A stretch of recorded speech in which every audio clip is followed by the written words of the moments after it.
Assalamualaikum warahmatullahi wabarakatuh. Nama saya Nadias dari kelas 12 MIPA 2. Di sini saya akan menjelaskan gerakan pembaruan Islam di Indonesia. Gerakan pembaruan di Indonesia merupakan salah satu contoh berkembangnya Islam di Indonesia.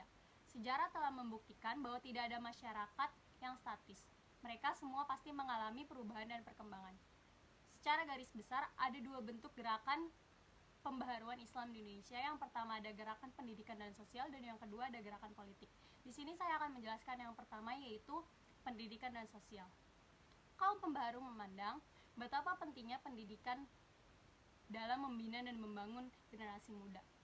Mereka memperkenalkan sistem pendidikan sekolah kurikulum modern untuk mengganti sistem pendidikan sekolah tradisional seperti pesantren dan surau. Melalui pendidikan, pola pikir masyarakat dapat diubah secara bertahap. Oleh sebab itu, mereka mendirikan lembaga pendidikan dan membangun organisasi sosial kemasyarakatan. Di antaranya sebagai berikut: ada Sekolah Tawalib, Jamaat Khoil, Al-Irsyad, Persyarikatan Ulama, Nahdlatul Ulama atau NU, Muhammadiyah, dan Persis atau Persatuan Islam, yang nanti akan dijelaskan oleh teman-teman saya. Terima kasih. Nah, yang pertama ini ada sekolah Tawalib. Nah, sekolah Tawalib ini berasal dari surau jembatan besi. Surau ini berarti langgar atau masjid. Lembaga pendidikan surau berarti pengajian di masjid atau mungkin sama kayak pesantren di Jawa gitu. Pada tahun 1906, Haji Abdullah Ahmad dan Haji Rasul merintis perubahan sistem surau. Jadi yang tadinya sistem surau diubah ke sistem sekolah. Selanjutnya pada tahun 1919, Haji Jalaluddin Hayyib menerapkan perubahan pada sistem surau ini. Jadi sistemnya ini disempurnakan menjadi lebih baik. Para sekolah ini mengharuskan untuk menggunakan bangku dan meja untuk belajar, dan juga kurikulumnya tentunya dijadikan lebih baik lagi.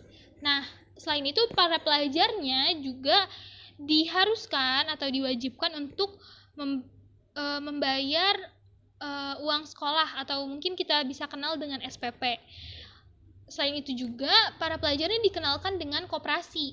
Koperasi ini bertujuan untuk membantu para pelajar untuk memenuhi kebutuhannya sehari-hari. Nah, setelah itu si koperasi ini berkembang menjadi organisasi sosial yang menyantuni sekolah Tawalib dengan nama Sumatera Tawalib. Nah, setelah organisasi ini berkembang, organisasi ini tuh nggak dipegang lagi oleh para murid, tetapi oleh para guru. Pada tahun 1929 atau 10 tahun setelahnya, organisasi Tawalib ini memperluas keanggotaannya. Dari yang tadinya hanya guru dan juga para murid dari sekolah Tawalib, sekarang mereka ini merekrut para alumni juga. Jadi kayak mereka yang udah lulus dari sekolah Tawalib bisa gabung ke organisasi Tawalib. Tidak sampai di situ, organisasi Tawalib juga melebarkan sayap mereka ke masyarakat luas yang tidak memiliki hubungan apapun dengan sekolah Tawalib. Nah, selanjutnya organisasi dari Sumatera Tawalib ini berkembang lagi menjadi organisasi kemasyarakatan yang bergerak pada bidang pendidikan dan juga sosial. Akhirnya, organisasi Sumatera Tawalib berkembang menjadi organisasi politik dengan nama Persatuan Muslimin Indonesia atau disingkat PERMI. PERMI ini merupakan partai Islam politik pertama di Indonesia. Assalamualaikum warahmatullahi wabarakatuh. Perkenalkan, nama saya Randy Rajwa Rukmantara dari kelas 12 MIPA 2, dan saya akan menjelaskan tentang Jamiat Khair dan tugas tokoh-tokoh Wali Songo. Yang pertama, Jamiat Khair. Jamiat Khair adalah sebuah organisasi yang didirikan di Jakarta oleh masyarakat Arab Indonesia pada tanggal 17 Juli 1905. Di antara pendirinya adalah Said Muhammad Al-Fakhri bin Syihab. Semuanya termasuk golongan Syaif, yaitu kaum ningrat atau bangsawan Arab. Jamiat Khair memiliki dua program, yaitu mendirikan dan membina sekolah dasar, serta menyeleksi dan mengirim para pelajar untuk mengikuti pendidikan di Turki. Jamiat Khair juga tidak hanya menerima murid keturunan Arab, tetapi juga menerima untuk umum. Di Jamiat Khair tidak mengajarkan bahasa Belanda karena bahasa penjajah, tetapi diganti dengan bahasa Inggris. Dengan menguasai bahasa Inggris, para alumni lembaga pendidikan Jamiat Khair diharapkan dapat mengikuti kemajuan zaman. Nah, selanjutnya ada Al-Irsyad. Organisasi Al-Irsyad ini adalah organisasi sosial yang didirikan oleh para pedagang Arab di Jakarta. Al-Irsyad ini berpusat pada bidang pendidikan dengan mendirikan banyak sekolah dan juga perpustakaan. Sekolah Al-Irsyad ada banyak banget jenisnya. Jadi ada sekolah dasar, ada juga sekolah para guru, dan juga program tahasus untuk memperdalam agama dan juga bahasa asing. Nah, cabang-cabang Al-Irsyad ini segera dibuka di Cirebon, di Tegal, Surabaya, Pekalongan, Bumi Ayu, dan juga Lawang. Nah, aktivitas organisasi ini lebih dinamis daripada organisasi Jamiat Khair. Walaupun keduanya sama-sama didirikan oleh masyarakat Arab, tapi Jamiat Khair ini dikuasai oleh golongan Sayyid atau golongan ningrat. Nah, kalau misalnya Al-Irsyad ini sebaliknya. Jadi Al-Irsyad ini menolak adanya diskriminasi atau perbedaan antara kaum elit sama kaum alit atau kaum kecil. Nah, organisasi Al-Irsyad ini tidak bisa dipisahkan dengan Syekh Ahmad Syurkati. Ia itu seorang Arab keturunan Sudan yang menghembuskan semangat untuk pembaruan dan persamaan dalam tubuh Al-Irsyad. Syarikatan Ulama. Organisasi sosial kemasyarakatan ini semula bernama Hayatul Qulub. Didirikan di Majalengka, Jawa Barat oleh Kiai Haji Abdul Halim pada tahun 1911. Kiai Halim adalah alumni Timur Tengah. Ia menyerap ide-ide pembaruan yang dihembuskan oleh Muhammad Abduh dan Jamaluddin Al-Afghani, dua tokoh pembaruan di Mesir. Hayatul Qulub memusatkan perhatiannya pada bidang pendidikan, sosial, dan ekonomi. Sejak 1917, namanya diubah menjadi Persyarikatan Ulama. Perubahan nama ini memiliki dua tujuan, yaitu menyatukan para ulama dan mengajak mereka untuk menerapkan cara-cara modern dalam mengelola pendidikan. Ada dua sistem pendidikan yang diperkenalkan oleh Kiai Halim, yaitu sistem madrasah dan sistem asrama. Lembaga pendidikan dengan sistem madrasah dan sistem asrama diberi nama santri asromo. Dibagi ke dalam 3 bagian, yaitu tingkat permulaan, dasar, dan lanjutan. Santri asromo memiliki kelebihan, yaitu kurikulumnya memadukan pengetahuan agama dan umum seperti pada sistem madrasah sekarang. Para santri asromo juga dilatih dalam pertanian, keterampilan kayu dan besi, menenun, dan mengolah bahan seperti membuat sabun. Mereka tinggal di asrama dengan disiplin yang ketat. Persyarikatan Ulama memiliki ciri khas mempertahankan tradisi bermazhab dalam fikih, tetapi menerapkan cara-cara modern dalam pendidikan. Pada tahun 1952, Persyarikatan Ulama diubah menjadi Persatuan Umat Islam atau PUI. Setelah difusikan dengan Al-Ittihad Al-Islamiyah (AII) atau Persatuan Islam. AII didirikan dan dipimpin oleh Kiai Haji Ahmad Sanusi yang berpusat di Sukabumi, Jawa Barat. Nadatul Ulama adalah organisasi massa terbesar di Indonesia. Nadatul Ulama artinya kebangkitan ulama. Didirikan pada tanggal 31 Januari 1926 atau 16 Rajab 1344 Hijriah di Surabaya, dipimpin oleh Kiai Haji Hasyim Asy'ari sebagai Rais Akbar untuk pertama kali.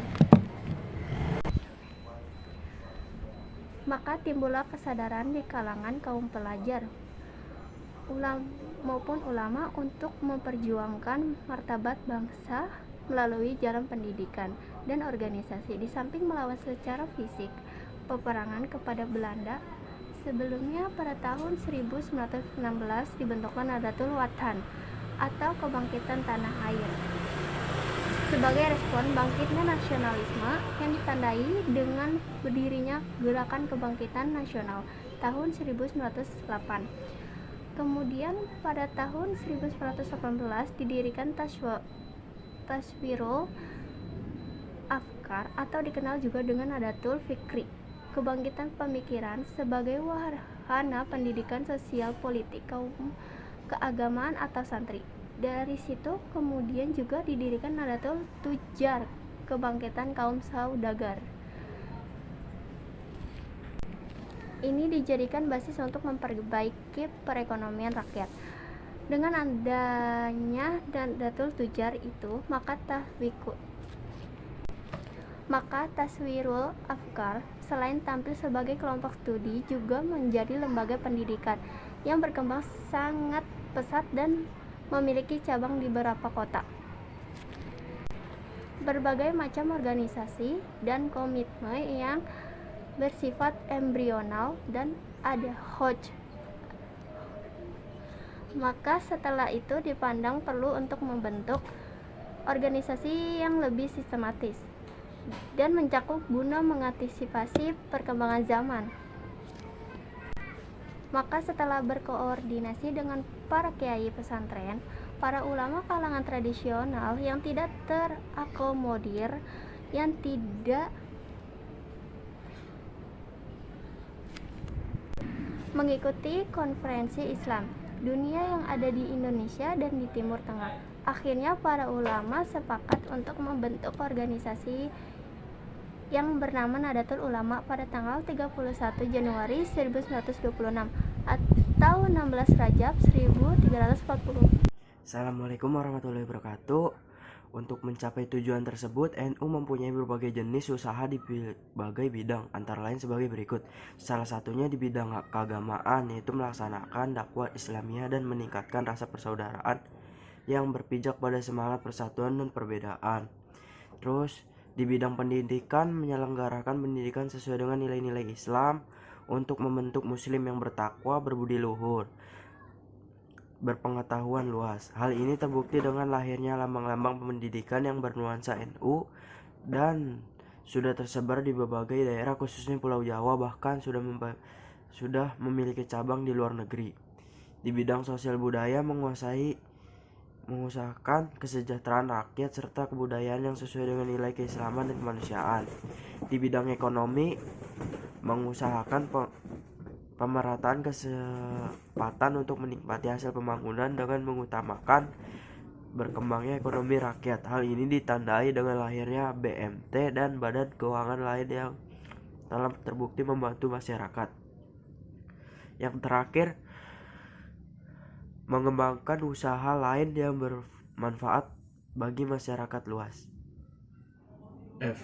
Muhammadiyah. Organisasi ini didirikan di Yogyakarta pada tanggal 18 November 1912 oleh Kiai Haji Ahmad Dahlan. Kegiatan Muhammadiyah dipusatkan dalam bidang pendidikan, dakwah dan amal sosial. Muhammadiyah mendirikan berbagai sekolah Islam ala Belanda, baik dalam satuan pendidikan, jenjang maupun kurikulumnya. Muhammadiyah pun menerima subsidi dari pemerintah Belanda. Organisasi ini sangat menekankan keseimbangan antara pendidikan agama dan pendidikan umum, serta pendidikan keterampilan para alumni lembaga pendidikan Muhammadiyah diharapkan memiliki akidah Islam yang kuat, sekaligus memiliki keahlian untuk hidup di zaman modern. Dengan bekal kaidah, akidah, pendidikan dan keterampilan yang baik, kaum muslimin dapat mengembangkan kualitas hidup mereka sesuai dengan tuntutan ajaran Al-Quran. Bahkan sampai sekarang, Muhammadiyah merupakan ormas Islam besar, memiliki satuan-satuan pendidikan sejak dari taman kanak-kanak hingga program pasca sarjana. Dalam bidang amal sosial, ormas Islam ini memiliki antara lain beberapa puluh rumah sakit, balai kesehatan ibu dan anak, BKIA, dan panti asuhan. Gerakan dakwah Muhammadiyah sangat menekankan kemurnian akidah, memerangi berbagai perbuatan syirik, menyekutukan Allah dalam segala bentuknya, menentang tahayul, khurafat, dan perbuatan bid'ah, serta mengikis habis kebiasaan taklid buta dalam beragama. Muhammadiyah menekankan pentingnya membuka pintu ijtihad dalam bidang hukum Islam agar umat Islam terbebas dari taklid buta serta menolak tradisi bermazhab dalam fikih. Assalamualaikum warahmatullahi wabarakatuh. Nama saya Muhammad Rafsal Talha dan saya akan menjelaskan Persatuan Islam. Kira-kira dari tanggal 12 September 1923, kira-kira di daerah Bandung, seseorang alumnus dari Da'al Ulum Mekah bernama Haji Zamzam yang sejak tahun 1910 sampai 1912 telah menjadi guru agama di sekolah Dar al-Muta'allimin. Ia bersama teman dekatnya bernama Haji Muhammad Yunus yaitu seorang pedagang sukses yang sama-sama kelahiran Palembang, yang masa mudanya memperoleh pendidikan agama secara tradisional dan mempelajari bahasa Arab secara otodidak. Mereka bersatu dan mereka mendiskusikan tentang keislaman, yang biasanya tema diskusi mereka itu mengenai beberapa masalah hal-hal yang menyitarkan gerakan agama yang tengah berkembang pada saat itu, yang biasanya dimuat dalam majalah Al-Munir terbitan Padang dan majalah Al-Manar terbitan Mesir, yang telah lama menjadi bacaan dan perhatian mereka. Pada tahun 1924, Hasan, yaitu sebenarnya adalah pendiri asli atau mungkin pendirinya Persatuan Islam atau Persis, Hasan terlibat dalam diskusi-diskusi agama dengan tokoh-tokoh agama Indonesia di sekitar pertentangan antara kaum muda dan kaum tua, antara paham modernis dan paham tradisional. Ayahnya Hasan memang termasuk orang yang berpemandangan ajaran modernis. Oleh karena itu, bisa dimengerti jika Hasan juga sejalan dengan paham kaum muda. Tidak lama kemudian, Hasan memutuskan kegiatan hidupnya dan pengembangan pemikiran. Beliau dikenal sebagai pendiri Persis, pembela Islam melalui Persis. Ciri khas dalam gerak dan langkahnya yaitu menitik beratkan pada pembentukan paham keagamaan yang dilancarkan melalui pendidikan dan dakwah lainnya. Persis ini bertujuan pertama yaitu mengamalkan segala ajaran Islam dalam setiap segi kehidupan anggotanya dalam masyarakat, dan kedua menempatkan kaum muslimin pada ajaran akidah dan syariah berdasarkan Al-Quran dan Al-Sunnah. Mungkin secara kesimpulan yang saya bisa dapat dari penjelasan itu,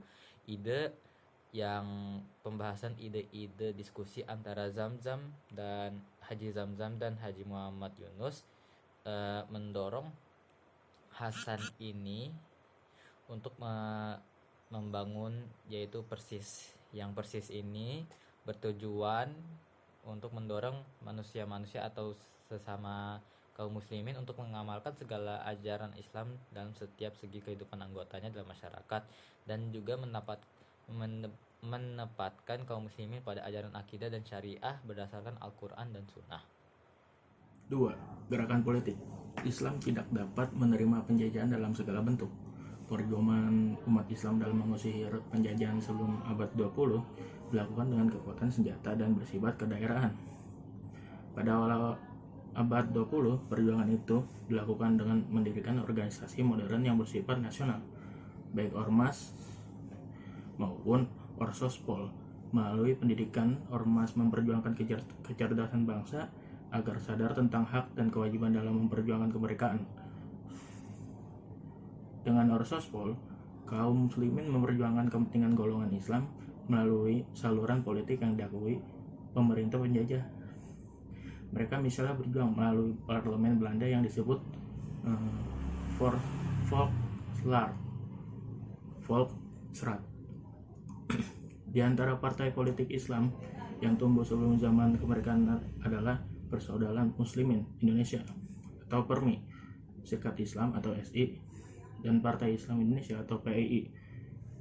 SI didirikan di Solo pada tanggal 11 November 1911 sebagai kelanjutan dari Serikat Dagang Islam SDI yang didirikan oleh Haji Samanhudi pada tanggal 16 Oktober 1905. SI kemudian berubah menjadi Partai Serikat Islam Indonesia atau PSII. Partai Islami Masyumi pada awal berdirinya merupakan satu-satunya partai politik Islam yang diharapkan dapat memperjuangkan kepentingan seluruh golongan umat Islam dalam negara modern yang diproklamasikan pada tanggal 17 Agustus 1945. Masyumi merupakan partai federasi yang menampung semua golongan tradisional. Nilai-nilai keteladanan tokoh-tokoh dalam sejarah perkembangan Islam di Indonesia. Tokoh-tokoh penggerak utama dalam penyebaran Islam dan telah menggoreskan nilai-nilai keteladanan mereka lebih dikenal dengan sebutan Wali Songo, yaitu sebagai berikut. Yang pertama yaitu Maulana Malik Ibrahim atau nama lainnya Maulana Maghribi, karena asalnya dari Persia dan pusat kegiatannya di Gresik, Jawa Timur. Yang kedua adalah Sunan Ampel atau Ngampel, yang nama kecilnya Raden Rahmat, yang berkedudukan di Ngampel, Surabaya. Melalui peran beliau lahirlah generasi Islam yang tangguh, salah satunya Raden Fatah, yaitu Sultan pertama Demak. Yang ketiga Sunan Giri atau nama aslinya Raden Paku. Beliau adalah murid Sunan Ampel, pusat kegiatannya di Bukit Giri, Gresik. Yang keempat adalah Sunan Bonang, nama kecil adalah Maktum Ibrahim putra Raden Rahmat yang berkedudukan di Bonang dekat Tuban. Yang kelima Sunan Derajat atau nama kecilnya Malik Munih, juga putra Raden Rahmat dengan pusat kegiatan di daerah Derajat dekat Sedayu, suatu wilayah antara Gresik dan Tuban. Yang keenam Sunan Kalijaga, nama asli Joko Said, pusat kegiatannya di Langu, Demak, Jawa Tengah. Yang ketujuh Sunan Gunung Jati, disebut pula Syarif Hidayatullah, berkedudukan di Gunung Jati, Cirebon. Dan ke-8 Sunan Kudus, berkedudukan di Kudus. Dan yang ke-9 Sunan Maria yang berkedudukan di Gunung-Gunung Muria dekat Kudus. Ini adalah beberapa tokoh-tokoh dalam sejarah perkembangan penyebaran Islam. Berkat nilai keteladanan mereka, Islam pada saat ini bisa dikenal sebagai suatu agama yang diketahui di kalangan masyarakat yang baik. Yang kedua, tugas tokoh Wali Songo. Ya, menurut buku Atlas Wali Songo disebutkan tugas tokoh-tokoh Wali Songo dalam mengubah dan menyesuaikan tatanan nilai-nilai budaya masyarakat, budaya di masyarakat. Yaitu yang pertama Sunan Ampel. Sunan Ampel membuat peraturan-peraturan yang Islami untuk masyarakat Jawa. Yang kedua Raja Pandria di Gresik. Raja Pandya ini merancang pola kain batik, tenun lurik, dan perlengkapan berkuda. Yang ketiga Susuhunan Majagung. Susunan Majagung ini mengajarkan mengolah berbagai jenis masakan, lauk pauk, menciptakan alat-alat pertanian, dan membuat gerabah. Yang keempat Sunan Gunung Jati di Cirebon. Ya, Sunan Gunung Jati ini mengajarkan tata cara berdoa dan membaca mantra, tata cara pengobatan, dan tata cara membuka hutan. Ya, yang selanjutnya itu Sunan Giri. Sunan Giri ini membuat tatanan pemerintahan di Jawa, mengatur perhitungan kalender siklus perubahan hari, bulan, tahun, windu, menyesuaikan siklus Pakuwon, dan juga merintis pembukaan jalan. Ya, yang berikutnya Sunan Bonang. Sunan Bonang ini mengajarkan ilmu suluk, membuat gamelan, dan mengubah irama gamelan tersebut. Yang selanjutnya Sunan Derajat. Sunan Derajat ini mengajarkan tata cara membangun rumah, alat yang digunakan orang untuk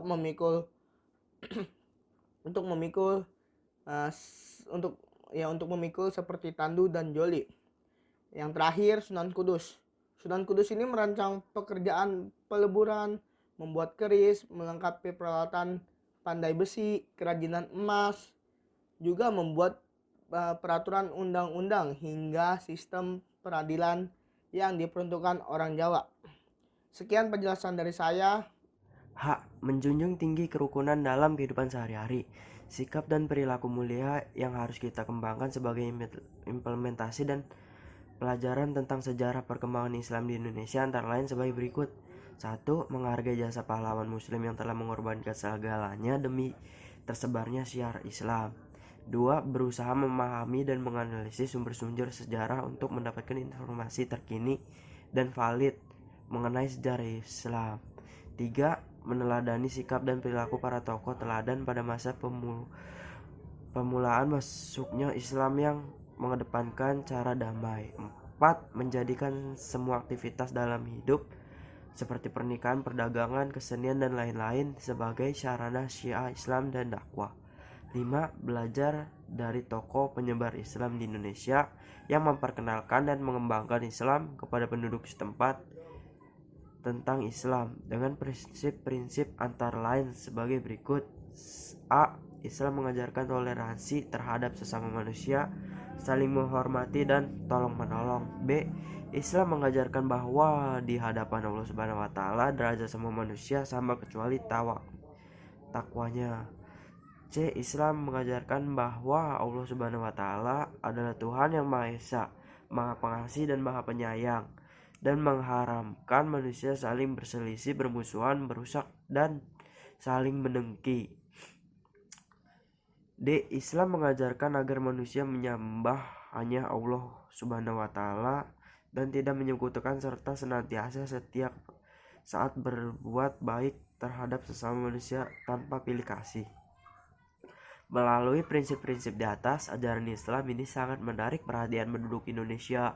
Dengan demikian, dakwah dan penganut Islam makin luas, baik di kalangan masyarakat biasa maupun bangsawan atau penguasa, karena Islam menjunjung tinggi kerukunan dan kedamaian dalam kehidupan sehari-hari. Terima kasih.